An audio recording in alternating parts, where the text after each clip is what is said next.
This week on Vaticano, Pope Francis seems to have restarted his Mercy Friday initiatives by paying a surprise visit to a community of blind people in Rome. Watch the interview with the Apostolic Nuncio to Syria and get all the recent updates on the situation of the persecuted church. Stay with us to embark on a spiritual pilgrimage to the Eternal City and discover the traces of God hidden inside the churches of Rome. For this and more, Vaticano starts now.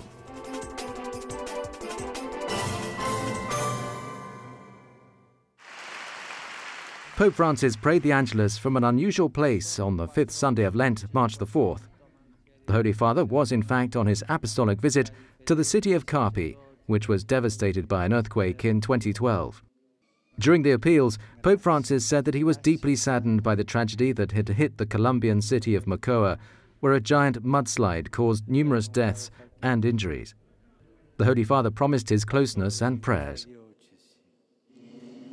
There continue to be reports of bloody armed clashes in the region of Kasai in the Democratic Republic of Congo, clashes which are claiming victims and causing displacement, and which also affect people and property of the Church. Churches, hospitals and schools. I assure you of my closeness to this nation, and I urge you all to pray for peace, so that the hearts of those responsible for such crimes do not remain slaves to hatred and violence, as hatred and violence always destroy. The Holy Father also called attention to the unstable situation in Venezuela and Paraguay. He urged everyone to avoid any violence and search only for political solutions to the conflicts. On Saturday, April the 1st, Pope Francis received in the Vatican the students, faculty members and staff of the Pontifical Spanish College. This institution was born with the vocation of being a reference point for the formation of the clergy. To form oneself means being able to approach the Lord with humility and to ask him, "What is your will? What do you want of me?" We know the answer, but perhaps it will do us good to recall it. I therefore propose the 3 words of the Shema with which Jesus responded to the Levite. You shall love the Lord your God with all your heart and with all your soul and with all your strength. This special audience marked the 125th anniversary of the foundation of the Pontifical Spanish College. In the morning of Friday, March 31st, Pope Francis received in audience Mrs. Etherin Cousin, the Executive Director of the United Nations World Food Programme. I am honored by the opportunity to spend my last days saying thank you to you. The United Nations World Food Programme is the world's largest humanitarian organization, with approximately 13,500 staff serving more than 90 million people in 80 countries across the world. The aim of the organization is to fight against famine and malnutrition. During the following meeting, Pope Francis welcomed the Patriarch of Antioch of the Greek Melkites, His Beatitude Gregorius III Laham from Syria. The Greek Melkite Church is placed mainly in Syria and Lebanon. However, due to immigration, the Church extends now beyond these 2 countries. There are about 1.6 million faithful worldwide. The Patriarch is known for his numerous calls to dialogue between all parties in Syria to end the civil war. At 11:50 that morning, the Holy Father received in audience the participants of the International Study Convention on the occasion of the 500 years of the Lutheran Reformation. The convention has been organized by the Pontifical Committee of Historical Sciences on the theme Luther 500 Years Later. Today, as Christians, we are all called to put behind us all prejudice towards the faith that others profess with a different emphasis or language, to offer one another forgiveness for the sin committed by those who have gone before us, and together to implore from God the gift of reconciliation and unity. The committee, made up of 150 people, hopes to find a way of unity between Catholics and Protestants. The Pope recalled that this gathering in itself was a large step, as years ago it would not have been possible. On Wednesday, March the 29th, Pope Francis greeted the members of a delegation from the Iraqi supervisory boards and the Pontifical Council for Interreligious Dialogue. The delegation was composed of various political and religious representatives from Iraq. There were Shiites, Sunnis, Christians, Yazidis, and Mandaeans.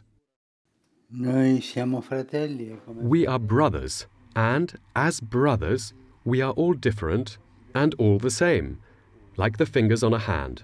There are 5 fingers, all are fingers, but all are different. Pray for me. Pope Francis received them in the spirit of brotherhood. The differences, he said, should not be an obstacle to peace.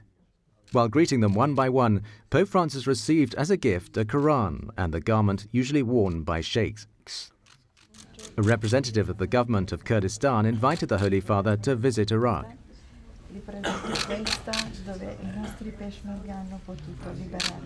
Our Peshmerga liberated the city and erected the crucifix again. You can come and visit Kurdistan because our Christian brothers need it. They need your presence and your prayers. The President also sends his greetings.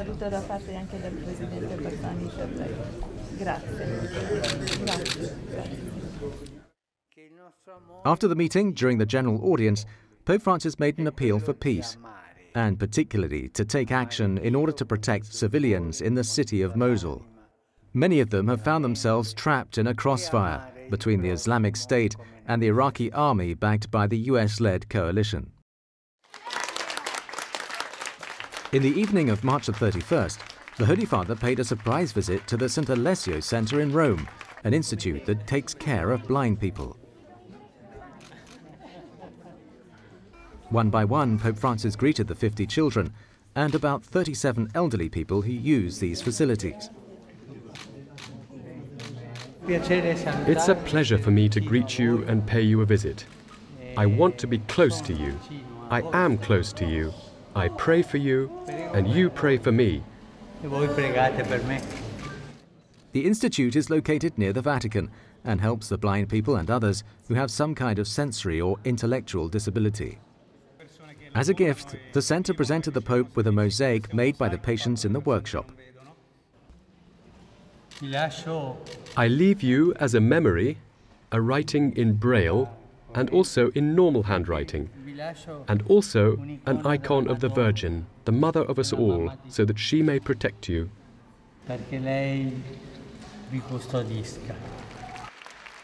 Besides meeting with the medical staff, the volunteers and residents, Pope Francis also offered a donation and signed the visitors' book in the center's chapel.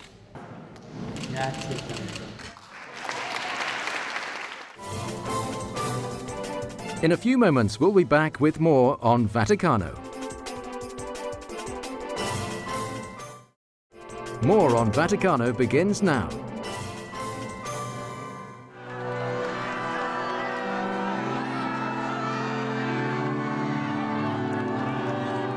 On Sunday, April the 2nd, Pope Francis arrived in the Italian city of Carpi, located in the region of Emilia-Romagna.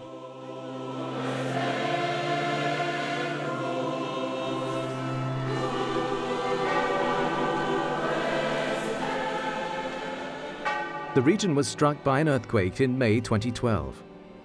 About 27 people were killed and dozens of castles, churches and other buildings were destroyed.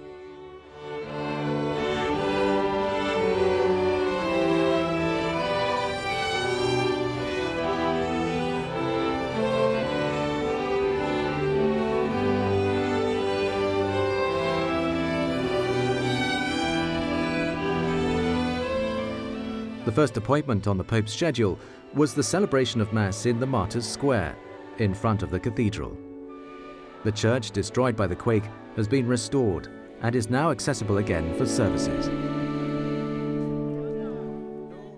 The Pope explained the passage of the Gospel of the day and said that Jesus himself experienced this loss when he went to see his friend Lazarus and found him dead. He does not bring a little well-being or some remedy to prolong life, but proclaims, "I am the resurrection and the life. He who believes in me, though he die, shall live." He therefore says decisively, "Take away the stone." And to Lazarus he calls loudly, "Come out!" dear brothers and sisters, we too are invited to decide which side to take. You can stand on the side of the tomb or the side of Jesus. The Holy Father invited all those who have closed themselves in sadness because of the circumstances, personal problems or sins, to open up again to the hope which Jesus is granting.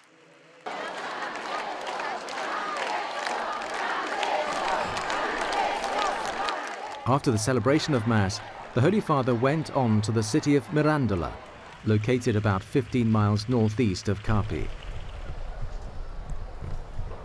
The church here was also destroyed by the earthquake, but it hasn't been restored yet.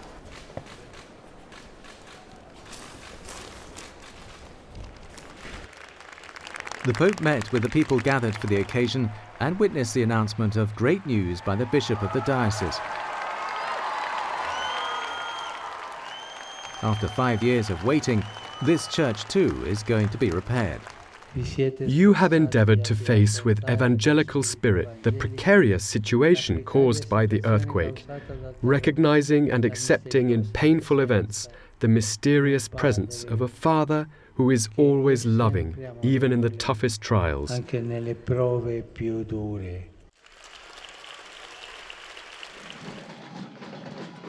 After the meeting, Pope Francis prayed at the memorial for the victims of the earthquake.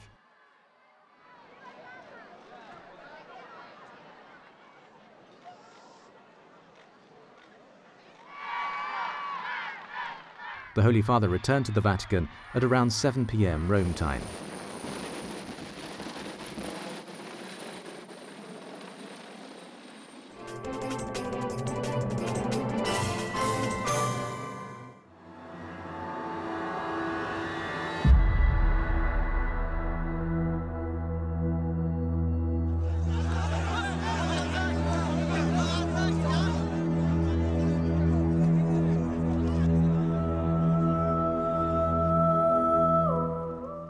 The Syrian conflict began in March 2011 and has caused what has arguably become the world's gravest humanitarian crisis in recent years.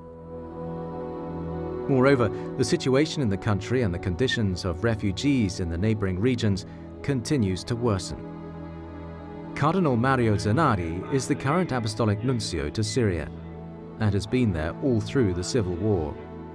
I really have no words to describe the atrocities of the war, because those who get caught up in it are the simple people, innocent people, civilians, women, children. This is a horrible war, horrible.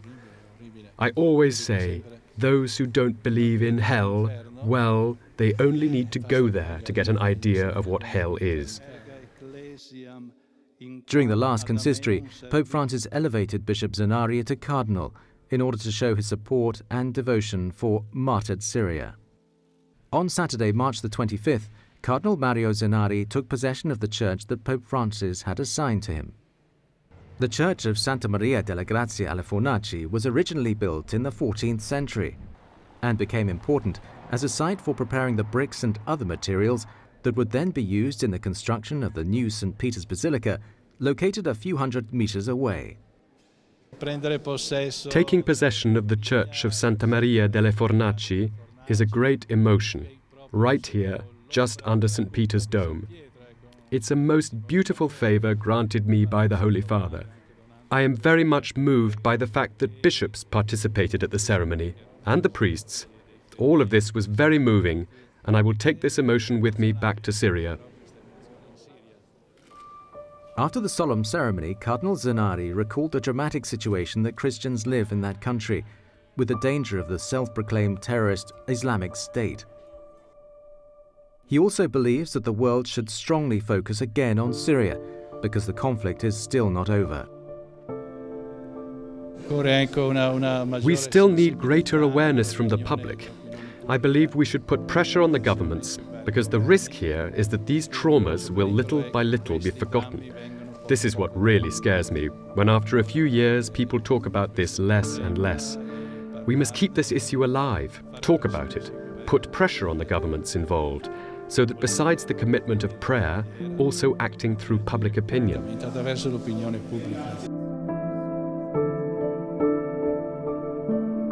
The Cardinal believes that the international community is not doing all that is in its power to do.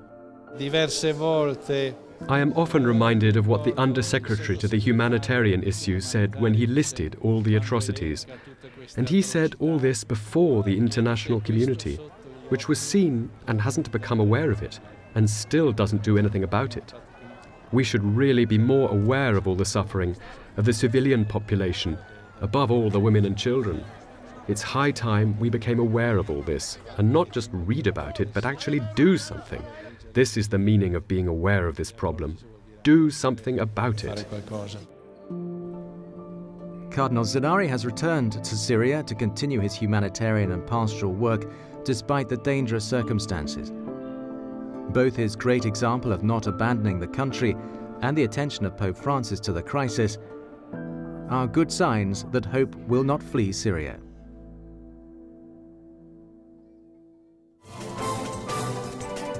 Thanks for watching. Stick around for more on Vaticano. Welcome back. You're watching Vaticano.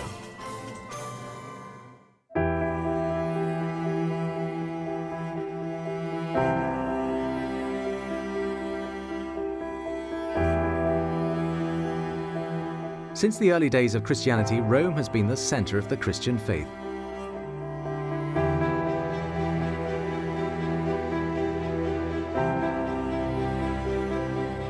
The two great apostles, Peter and Paul, came here to announce the good news and give their lives for the gospel.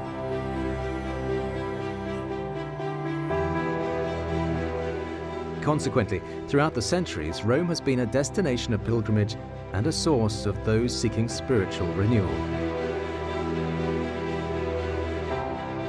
Secular leaders as well have frequently come to Rome to find a connection with the successor of St. Peter.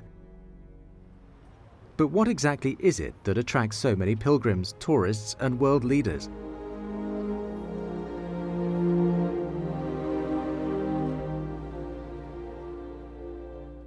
The answer is simple: the search for God and the beauty of Rome.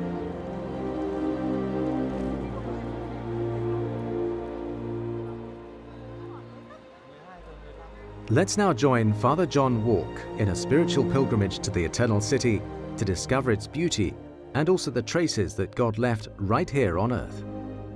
Behind me we can see the bridge called the Ponte Sant'Angelo, which for many centuries was the only bridge that would take pilgrims coming from around Europe to St. Peter's Basilica. When you come to the bridge, you begin really a spiritual itinerary. It's designed to help you get into the spirit of a pilgrimage. At the head of the bridge are the statues of the two apostles Peter and Paul. The patrons of the city welcome all pilgrims to enter the sacred center of the Eternal City. Under St. Peter there's an inscription that says, "For the humble, here you will find pardon." And under St. Paul there's an inscription that says, "For the proud, retribution."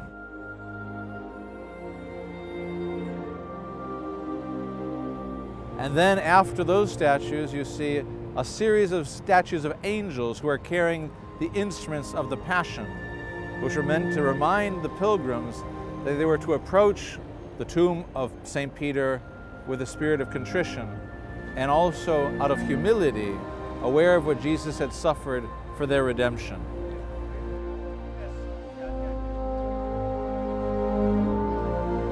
In 1667, Pope Clement IX entrusted Bernini, the famous artist, with the task of sculpting the angels for Ponte Sant'Angelo.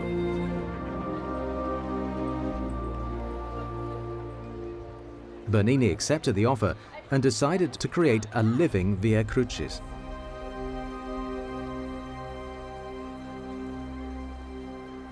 On the Ponte Sant'Angelo bridge, there's these angels that are carrying the symbols of the Passion, the instruments of the Passion of Jesus Christ. And they're designed to help people to reflect on all that Jesus Christ suffered in order to achieve the redemption of the human race. The expressions on the angels' faces are different. Some of them look serene in the certainty of the resurrection of Jesus. Others instead seem to be full of compassion and pity. So you see the cross, you see the crown of thorns, the nails that were used to nail Jesus to the cross, and people looking at those images, the sculpted images, were meant to recall the love that Christ had that led him to suffer and die on the cross. And frequently that meditation, that pious meditation on the sufferings of Christ, his passion, was also associated with pardon and indulgences as well. Each one of the 10 angels holds an instrument of the Passion.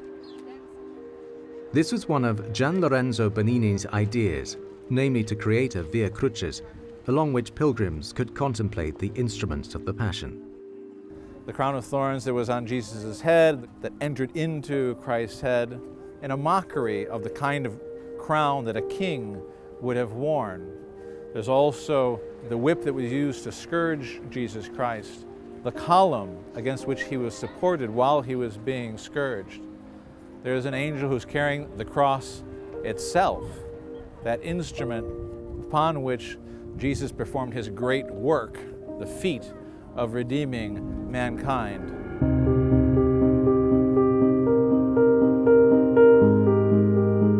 In December 1669, 2 years after commissioning the work, Pope Clement IX inspected for the first time the St. Angelo Bridge with the new statues. After seeing the angels, the Pope decided that 2 of Bernini's statues were too fine for the bridge, and he replaced them with copies. The original statues were eventually placed in the church of Sant'Andrea della Frate. When pilgrims would come to Rome, above all, they'd want to see the tombs of St. Peter and St. Paul. The tomb of St. Peter, of course, is in St. Peter's Basilica, and it's surrounded by 3 great relics from the Passion of Christ. One is the cross itself being held by St. Helen, the other is the lance of the Roman centurion Longinus, and the third is the veil of Veronica that was displayed in St. Peter's every year. Empress Helena, St. Constantine's mother, discovered the true cross in the early 4th century on a pilgrimage to the Holy Land. Besides the cross, she brought back to Rome with her other instruments of the Passion of Christ.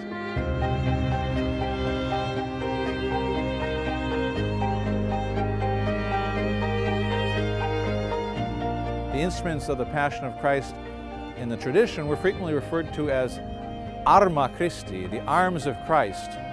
The arms, in this sense, were arms like on a heraldic coat of arms. They were symbols of something great that he had achieved, and also they were the weapons with which he had overcome Satan. And that was also an instrument, a way of recalling the greatness of what Jesus Christ had achieved. According to tradition, these relics were placed in a new basilica in Rome constructed on soil from Jerusalem. Hence the name of the basilica, Basilica of the Holy Cross in Jerusalem. Several relics are displayed there nowadays.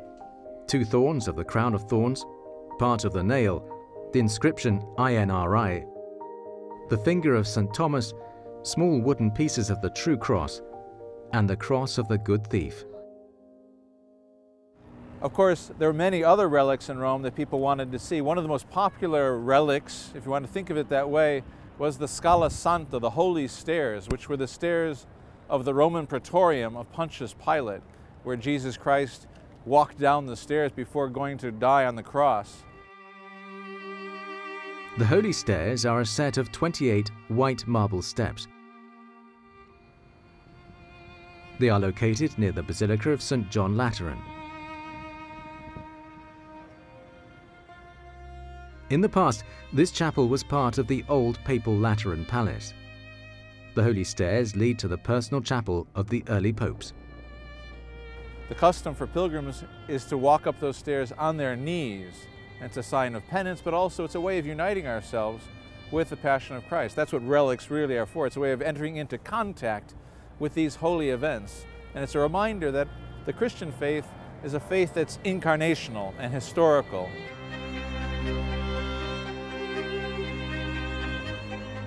Throughout history, relics have been objects of veneration, but they are also sometimes misunderstood. and once became involved in an internal division of the Church.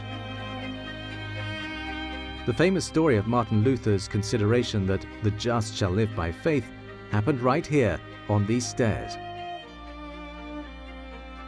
After devoutly climbing these steps, he hurriedly left the place in shame and horror. He became terribly disappointed in the Catholic faith, the papacy, and relics.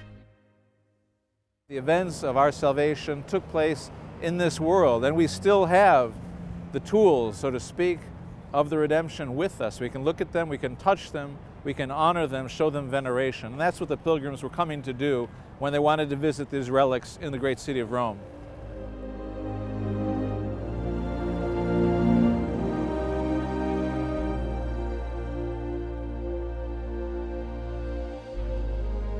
Considering this bad experience, it is important to understand well that salvation does not come from external acts or gestures, but rather from contrition and penance.